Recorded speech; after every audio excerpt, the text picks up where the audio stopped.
Welcome to the Women's Circle Interviews. Our circle interviews are designed to model possibility, increase creativity, tap into intuition, and create a network of global connection to light up the world. It's only when you realize what's possible for you that you're able to step into who you are meant to be and build the business and life of your dreams on your own terms. You are truly magnificent and designed to live a life worthy of you. It's never too late to start. Are you ready? Let's dive right in. All right, my guest today is Mabel Chow. Mabel is on a journey that started 10 years ago to regain her voice, give herself permission to take up space, be her own advocate, and love. She's currently working on what she calls independence. Welcome to our circle, Mabel. Thank you. Thank you for having me. So can you tell me what that means to you, this word independence? It's independence in the sense where so often I think and it's an example like social media, you're always trying to seek others' validation for your own self-worth. And how I interpret independence is not only like, oh yeah, I'm kind of a cool chick for like going and traveling by myself, but also the idea of self-worth comes from myself. I do not need someone else to validate my worth. You grow up and you really seek that validation from your mom or your dad, and then if that's not given, you try to fill that void with something else. And true independence, I think, comes from, maybe I am weird, but I love myself. And that I feel like is the true independence that I'm seeking. Not validation from someone else. Not kind of like, oh, what I just did, is that like considered cool? Like, do I belong in a group? It's like, no, just be confident. If I'm in a group and if I'm in a clique, that's fine. If I'm not, that's okay too. Because I'm what's the word? I'm worth it. For sure.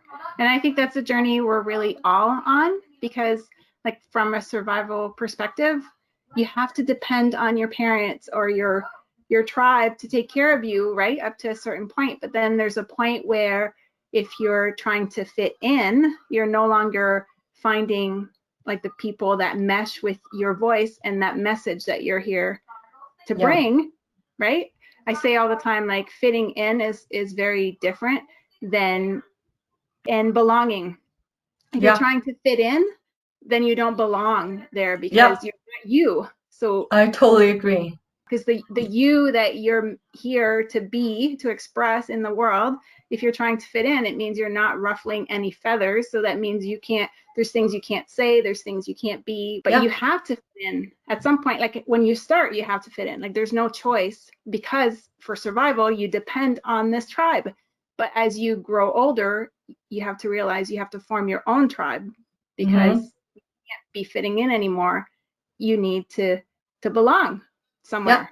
But we've been taught this at such a young age, where the way that you move ahead in life is that you make yourself fit into these pieces, right? Like in order to be accepted, you need to be in the cool kids club.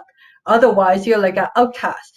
In order to be successful or at work, you need to fit into this mold, like professional Mabel wearing tie. But at each step, you kind of like, what happened to the childhood Mabel? When you were your true self, that was when you were a kid.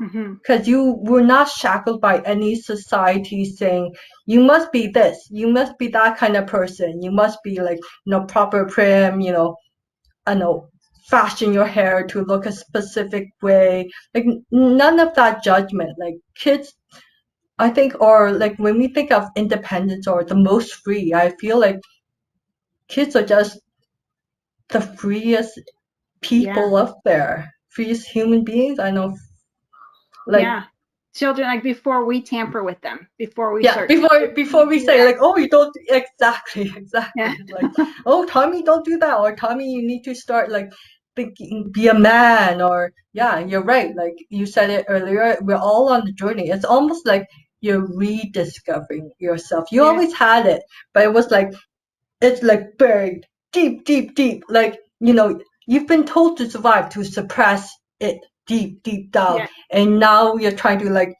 bring it up again. Now, I do think that like you're born ready to express yourself fully, like you're here on a mission and you're so close to the source wherever you came from that you're ready to express it. Like you already have your personality formed right away. Like I have 2 children, and to me both of them had personality right away, so it wasn't me. But then yeah, it's like, okay, you can't do this, this is wrong, you're not going to fit in, you have to eat this way, you have to talk this way, you have to behave. And then we start to change them, and they, because we're the parents, they listen. But I do think Okay. it's a rediscovery, because you're basing it as a parent, like we do the best we can, right? But it's based on our perception, like our life, maybe what our parents said, what our grandparents said, what people at work said. So there's like all these limitations, and then if we're not careful, we impose those on our children, and then they are on a discovery just like we are, everybody else, that you then rediscover that, hey, wait a minute, it was okay for me to do that. Like my parents might not have liked it, or my aunt might not have liked it, or my brother might not have liked it, but I can do that now. And it's just Yeah. discovering. And I find that the thing that is the most troublesome, like whatever was the most troublesome, let's say he can't sing, like whatever troubled you the most, like he can't dance, or whatever, like if your parents or whoever said don't do that ever again. I find that is most likely your biggest gift. Like You know what? This is so true. And I'm like, yes, 100%. Like part of it, I'm thinking like, like I was told, not like upfront, like, funny doesn't put food on the table, right? oh, there you go. Yeah. Mm.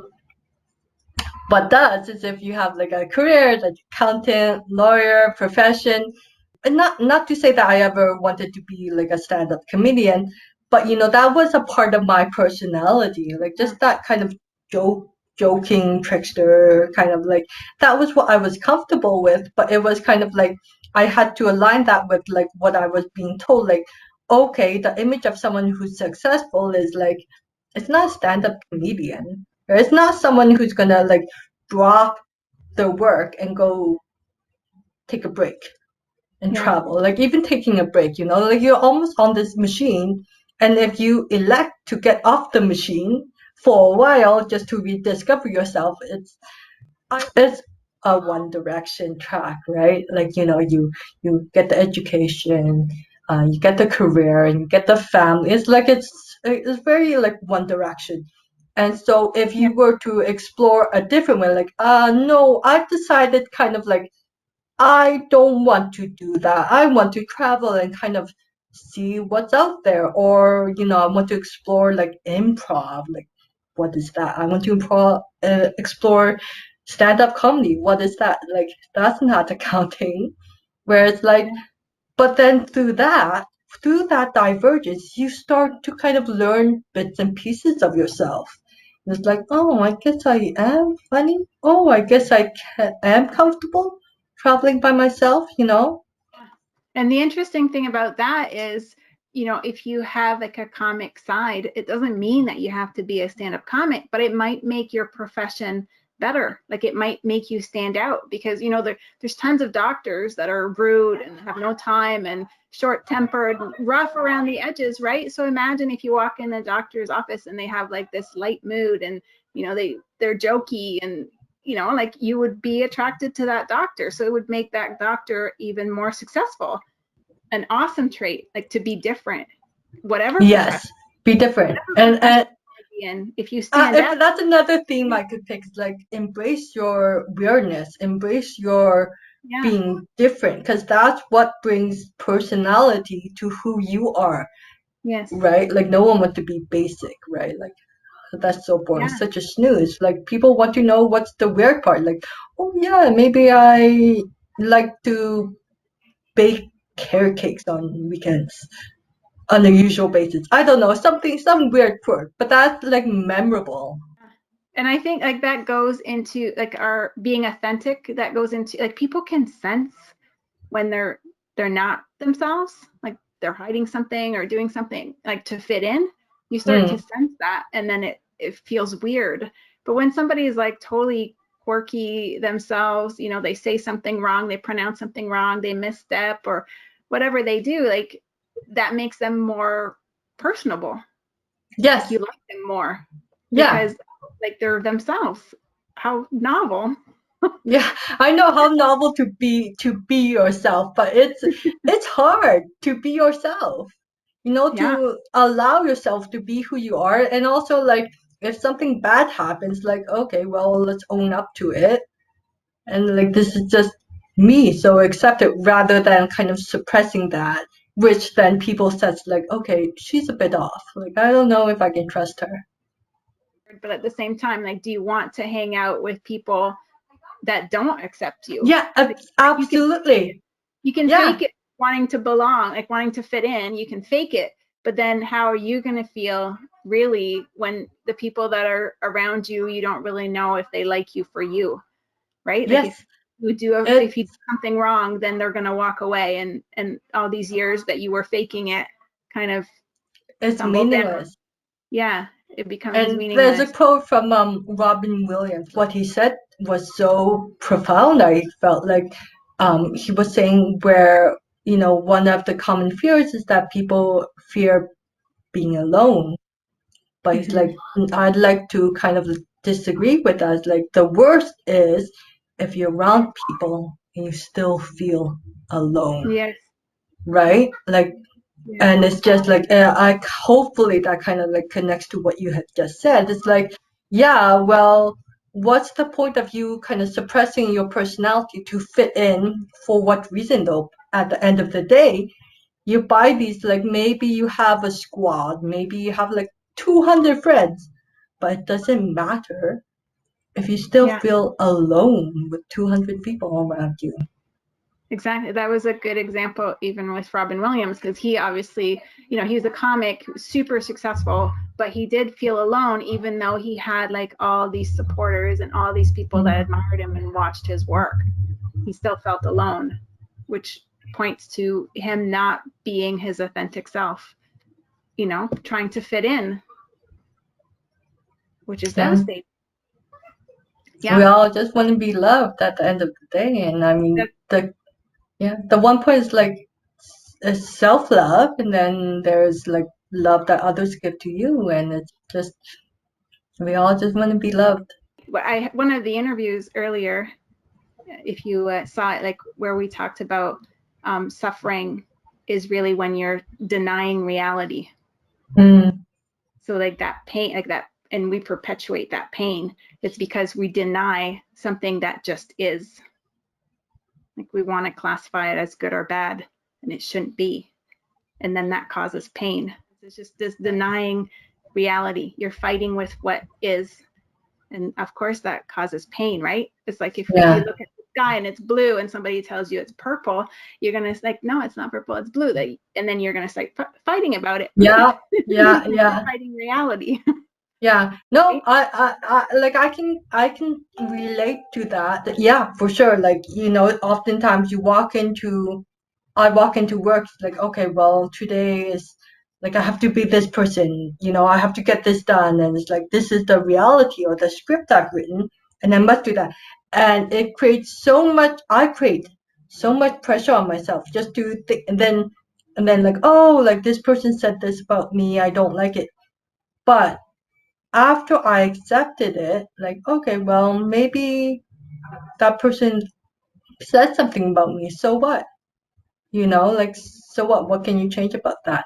And accepting that reality, like after I accepted that, like, okay, there are going to be people who are going to talk about you negatively, positively, whatever. Work is never going to turn out the way that you want, like from A to Z. Just accept it. And as soon as I did that for that particular instance, I think it was almost like my shoulders, like there was a huge burden lifted because I was no longer held to that. Like I physically felt my shoulders kind of relax because I was so anxious that like, oh, all these horrible people out to get me. But then as soon as I accepted that reality, like this is how it is. This is how like work is going to be. This is how like people are going to react to you at work. But that's no indication of who you are as a person, right? It's just letting that go. Like all these realities, or not realities, these fantasies, these Yeah. scripts that we put in our minds Yes. that kind of like holds us, as you like prisoners, Yeah. start struggling that trauma, that pain, and then as soon as we accept it as something that's just going to be there and not like it's not, just let it be there, Yeah. and then that kind of almost releases you. Einstein said that life is an illusion, albeit a persistent one. But he also said that the most important decision that we'll ever have to make, like each person ever has to make, is whether the universe is friendly or I'm not sure what word he used, but like foe against you. Because if life is an illusion, as in you make up this reality that you see, right? And you have to decide if it's good or bad, then you might as well decide it's good and create a good one. To me, like the people that align with the universe is good, and I'm just going to create a reality that is awesome. Those people tend to have a better life than the people who think everyone's against me and everyone's talking about me and life sucks and I just have to dredge myself through every day till the day I die. Yeah, Like they're all stories we're telling ourselves, but like which story would you rather be in? yeah, You get the exactly. choice. Yeah. So, all right, so how do you set yourself free from judgment or uh, reacting to others? well, there's a physical separation that's been really helpful. It's like, okay, well, I believe that this person is judgmental, therefore I'm not going to put myself in a situation where I'm physically around this person because like I believe like, oh, I can like that energy kind of transfers. But as well kind of like understanding why does this person like assuming that all people want to just be good people, like why is this person just like triggering me much more? Why do I have a stronger reaction to this individual? Like Yeah. assuming that they're a good person, not like intentionally rude. Like why?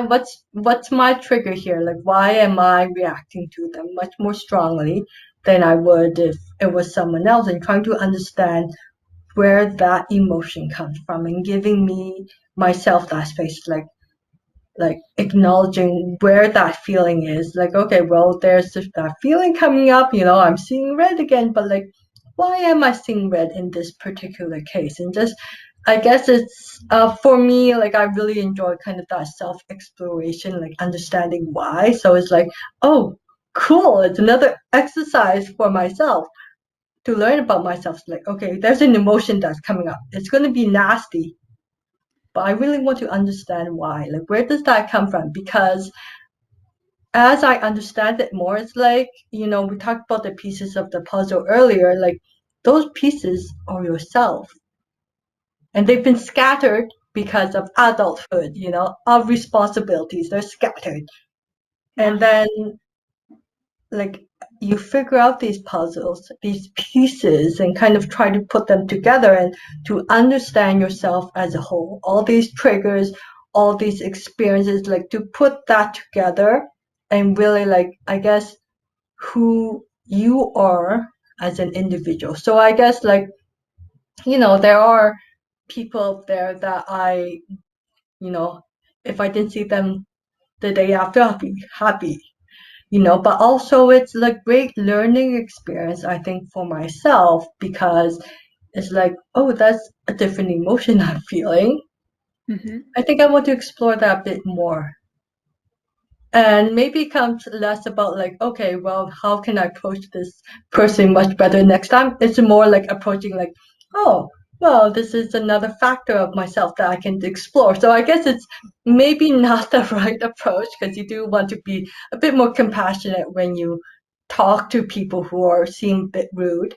But I think maybe in terms of coping mechanisms, I hope like that's at least the first step. Then, of course, second step would be, if I understand that, then I wouldn't lash out the way that I do. Like, they could be rude, but then it wouldn't trigger me so much. Right. And So I guess, sometimes too, I kind of think, I mean, we're all human and it's not perfect. But sometimes, right, like when somebody does something, if you're able to give yourself presence of mind to say, like, where is that in me? Because often it's like a mirror reflection, like however the other person feels, you feel, even though there's no reason for it. Like I've been in so many situations where, you know, somebody does something and then I feel a certain way, and when I approach them, they feel that way too, and it's like, and it's just like, how does that like, it's my feeling, you have no reason to feel that way, right? But then it's like seeing, okay, where am I presenting that for them, right? Like I'm only seeing how they're presenting that for me, but obviously they're seeing this mirror image. So like, what am I doing? What did I say? You know, how am I acting that they would have that image? yeah. Like And it's hard. It's very yeah, hard, because you're like, in the moment you're thinking, I'm in the right here. I'm rightfully angry at you. I am like, there's no other truth than my truth. yeah, But then I find, like, sometimes when you recall it to and you tell it to a stranger, and then sometimes sometimes I catch myself filtering the image, the story that I'm telling. Like, wait a minute, if I'm filtering, then it's not Mabel's truth. It's right, not Mabel was not 100% true. If I'm filtering it so that it makes me look like a good person here. yeah. And You but get it's, an yeah, issue there, because that filtering, when you're telling somebody else and you notice it, is that same filtering you were applying when you were 100% true. You just didn't, you weren't aware of it. yeah, yeah. Yeah, you became aware of it when you Only translated. yeah, Yeah, exactly, yeah.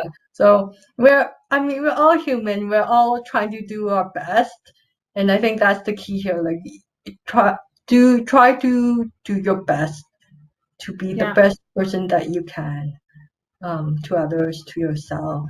That's all you can do, because we're gonna mess things up, but hopefully, hopefully, not so bad. Just be yeah, good to yourself. It's yeah, hard, for I sure. think. It's hard.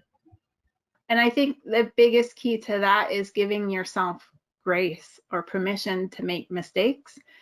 We waste Mhm. so much energy berating ourselves and, you know, oh, we should have done it So differently, or we much, should have done so that. much. Really, if we just, okay, it's done, it happened, move on and focus on what you want instead of what you don't want, which is what you did, it's expansive.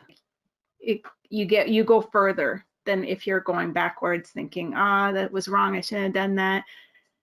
You know, like it's a lot of energy wasted, and it makes it so much harder to move forward. Yeah. No, I agree. Like, my past self, I would have been, I loved living in the past. I loved it. I loved in the sense where it's like, oh, I should have said this and I should have said that. Had I said that, then it would have been different. Like, you revisit. It's almost like pain, right? You go through the past, just rehashing it over and over again. But what is the value of that to you? For you? It's like, look ahead, like, be present, like, what is in front of you, like, be grateful for that, and just like, instead of just wallowing in the past. Expand into possibility. The world of scarcity is the world where we measure, like where there's right or wrong. Like, I didn't do anything wrong, you did something Mm, wrong. Like the blame game, measurement, like they're so much further ahead than me, they're more successful than me, they dress better than me, like all this comparison, like measurement mm, is that world mm. of scarcity. But when you step into possibility, those things don't exist. And that's Oh, where, I like that. Like, it totally changes you, like, how you think about life, right? yeah, Instead of that binary comparison, it's that is, I feel like a vicious cycle, and then it's the positive lens, right? Thing, Yeah. opportunities. It's the what if. To me, it's the what Mm, if. What if there was no right or wrong? This was meant to happen because it leads to something greater. Even like we're talking about, like reclaiming your voice, being true to yourself. Like, what if that whatever incident was the catalyst that you needed to be true to yourself and reclaim your voice? Like, instead of fighting all the wrong mm, things that yeah, happen, what if we believed, okay, what if I needed this to realize this, or to notice this, or to process this? What if it was necessary? Then yeah, it's yeah. different. You're right. Being open to that opportunity. I think had I not been open to that opportunity, or like for me, I was thinking, oh, like, why the hell not? Just try something new. That's why I started improv. Like before then, I had not heard of it. It's like, well, why not? Let's just try. The opportunity, the possibilities are there, and so and it was like, wow, improv is pretty neat, and that kind of like got me out of my head, like of thinking, no, it has like controlling the situation. That was my issue, like, and it came from a piece where, like, if you can control the situation, you feel like you're in control because the world is a messy place. The world is And nice. right, and a part of being able to understand or grasp all the different abstract pieces is like, if I can control this piece, then like that gives me some sense of safety. But then also that kind of like creates more issues. So like improv really does, I think, embrace kind of like just be in the moment. You don't have to control it. Like you can't control other people. You can try, but they will always do the opposite of what you want them to do. And but it's a great like opportunity, possibilities, because you may say something that I didn't expect, but then that puts you on a different possible path, right? And that creates so much more possibilities of Yeah. like, okay, well, like we're gonna build that story together. How's that gonna look like? I don't know, but it's gonna be like much more amazing than like the script I had in my mind. And that's been my, like, the thing I repeat to myself. It's, when you envision something, like you want something, you're trying to control something, is to not be set on that outcome, but to say that outcome or better, right? Like, so it's like, because we humans tend to like want a fixed target. Mm-hmm. If it's not fixed, then it's like everything's going to go wrong, right? But if you're able, and it sounds weird because of course everybody wants better, but like nobody seems to express it because it's always, no, I really want this, right? But it's like, what does it take away from you if you have this or better? Right? Like, I does like now that. better? It totally flips the switch, right? Like this or better. Like that's just, wow, what a different way of putting it. That Yeah. really kind of puts you in a different mind frame. Even the way that you kind of like your face opens up, like, wow, like opportunity, promise versus like it This. has to be this. Yeah, it has to be that. Like sound prescriptive. Like who's gonna want to like, well, I shouldn't say, maybe some people enjoy that kind of like, but like, it's just like you have to be this versus like, oh, like see like a butterfly, like some like why would you want to control something where just let it let it let it be. But I think that's just not realizing that as a possibility. That, like, our That's brain true. wired Yeah, such a way you're that we right. don't see that outcome. And it's not until you realize that there's possibility for, what about if it was better? Would that be okay? Of course it is, but most people didn't even consider that Yep. there's possibilities that That's an option. I did not know. better is an option. I thought this was it. This Yeah, one. like I have a set menu. It's like that was an option. I'll have that, like, but it's like it's true. Like you kind of go through life thinking you have a set kind of like menu. Like it's not a la carte. It's a set menu Yeah, of what, right? And then like, or it can be better. It's like, yeah. oh, there was that option. Yeah, that's a great analogy, actually. Like being at a restaurant and like the set menu. I think I've seen that somewhere. Where you have this set menu. It's like, wait a minute, what did they order? What's Yeah, action exactly. Like on here? it's totally outside of what you were saying. Like you had no idea until you were presented it. Like you saw that it was there. Like you had no idea. Like up until now, it's like this is all I can work with.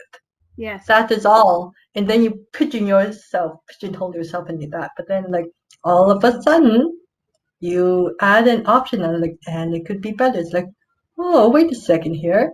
Yeah. I've been my own worst enemy because I've been pigeonholing myself based on an arbitrary menu item Yeah. list. But it's like it could be so much more. We don't know. We didn't know. Now we know more. So Yeah. How did you navigate to improv? Like how did that come about for you? Did you so say I that? actually wanted to improve my communication. So it came from public speaking because I did public speaking or like I presented at work and it was like I bombed so bad. I was just so anxious, like all the bad scenario, like sweat, kind of want to escape in the cracks in the wall, in the floor, that bad. So I was exploring out of the box ways to do it, like all the options. So I did Toastmasters, which is very structured, like learning. I'm like, okay, that's cool, but I also want to make it fun. Like, Right. what are fun things to do? And my friend had done improv in France, and so she kind of like put that seed into my mind. I'm like, well, why shouldn't I just try improv? Like, I'm not like, what's gonna hurt me at the end, right? I just tried it. If it doesn't work, I can cancel. And what I actually found is perhaps not improving my public speaking, but it got myself out of my own mind. Right. Because a part of being nervous was that if I went off script, if someone interrupted me and I had a whole script I remembered and my attention got lost, that would just get me so flustered. Uh-huh. And improv really helped me kind of embrace like, okay, well, like I can joke about that situation or really like embrace it, right? Versus kind of like let it overcome me, as well as active listening. I think I was so bad at that before because it's always like they say you're like what is it, asking question but you already have the response in your mind. Right. Like you're not really listening to the other person. Yeah. And that comes from like control too, because you're like, okay, well, you have to say that. But with improv, you really have to be present and really, for it to work, you Yeah. have to listen to what your partner is saying so that you can build on it. And the aspect of yes and, just building on it, just being open to kind of like collaboration, right? Like co-creating the whole product. It's that whole thing. So like, I really didn't expect a lot from improv, but I think I got the most out of improv. And that was so powerful what you just said. Like I had goosebumps just you saying how if you're not listening to your partner, and it applies to more than improv, right? In a relationship, if you're not listening to your partner, then you're not co-creating, working together, adding, with the yes Yeah, it's and like like you're you're like this not, versus like yeah, this. You want to mesh. it's You're just not. You're not. exactly. It's just me versus you instead of, oh, well, what about this? What about this? What about this? And then And it working. opens so like it's the opportunities, like the possibilities that you're talking about. It opens it so much more when you're listening for those opportunities, for those possibilities, versus like you're butting heads. Like this. I have a script. You have a script. Like there's no co-creation at all. Like, and where's the possibility in that? Where it's like there's A, B, but then like to that it's like A, B, C, D, E, F, G, Yeah, or like it's just so fluke, but it's so interesting. Like you get a product which you never in, intended to have, but I yeah. think it may be more interesting than maybe if you had just done it a different way. And I think that links to this or better. Because if you come at it and this is what I have to say and this is it and that I'm right and there's nothing you can say, you're never getting to that or better. which I think like the yes and of improv is yes and adding on is that better. Yes. Working together. You're embracing that though. You're not like shutting it down. You're like, okay, yes, and like the possibilities. It's just even like not the hopefulness, but like being the openness that something else is out there that can add to that story versus like shutting it down. So powerful. Thank you so much for joining me today and sharing your gift. It's a pleasure connecting with you. My pleasure. It was, yeah. Thank you very much. Mabel inspires us to live authentically, what she defines as regaining her independence, and share our gifts with others. If you found this discussion inspiring or insightful and want to continue the conversation, reach out to Mabel through her Facebook profile. If you haven't already, be sure to join our women's circle, Awakken Feminine, to reclaim your authentic voice through play. We meet to create connection, elevate, and celebrate each other through games and exercises geared to tap into our intuition and give voice to our longings and desires. If you have a gift you want to share with the world, I encourage you to schedule an interview with me so I can help you spread your unique message and perspective. You don't need any superpowers or be well on your way. You just need to have an idea, a vision, or a direction that you think will inspire others. And if no one told you today, I want you to know that you're amazing. Continue to live with passion, purpose, and presence. The world needs to see your light shine brightly as an example to others of what is possible for them also.